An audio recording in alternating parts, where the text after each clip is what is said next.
All right. Excuse me. So, some of these I've been doing have been just short little rhymes, short little readings with my voice, and trying to give a bit of a haunting tone. In the spirit of Halloween, I thought I would read something that was originally a Tumblr post. Looks like it was a writing prompt, and what was written was done by Kitten Whiskers. So if you watch this, please enjoy. Case number 273402. Status disastrous. I stare at the file and realize I have no options. Over the last 2 years, every monster assigned to Charlotte Dower has quit, every last one. Her first monster, a giant goldfish-faced humanoid named Baba, had been with her for 4 years, and then she wasn't scared of him anymore. After that, it was a string of different common, uncommon, and rare monsters. I even assigned a sentient sock monster to her. He came back crying. I look on my tablet. Only one assignable monster left. Myself. Fieldwork has never been my cup of tea, but desperate times call for desperate measures.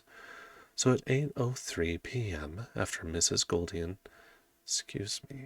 Gideon, tucks in Charlotte and her little brother Daniel, I slither into the space beneath Charlotte's bed.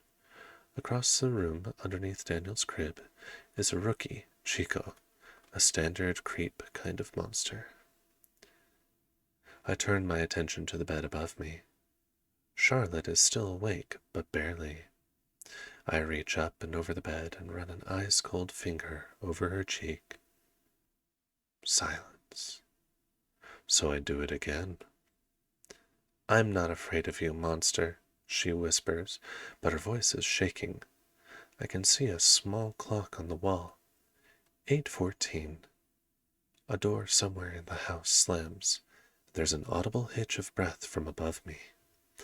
A few minutes go by. I can hear Francis Gideon yelling at his wife. There are heavy footsteps on the stairs and loud, panting breaths. Charlotte scrambles off the bed and she crawls under the bed with me.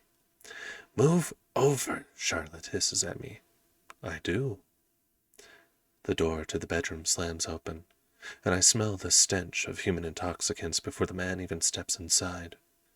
I know why Charlotte isn't afraid of any of my monsters. She's afraid of her own. Francis reaches a hand under the bed, and I thrust my wrist into it. He starts to pull. I slither out. What the? I cut Francis's next words off by unfolding to my full 12-foot height. Looming over the drunken man, I caress my cold fingers down his face. If you ever touch, scare, or harm my child again, I will find you, and I will do the same to you for all eternity. I promise it to him. As Francis runs from the room, he soils himself. I pull Charlotte from under the bed, tuck her back under her covers, and kiss her forehead good night. I'll be back tomorrow night. Sleep well, darling. Charlotte Dower is my child. I am the monster under her bed. I hope you've enjoyed this short story written by Kitten Whiskers, a username on Tumblr. We all have our own monsters to face. Some of them, it's fine to ask for help from others.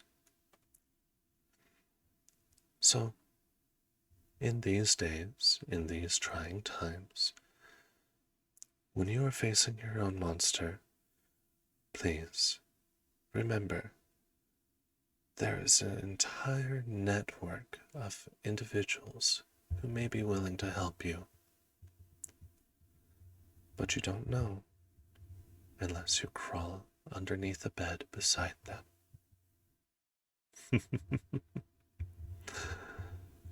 Again, I hope you enjoyed this story.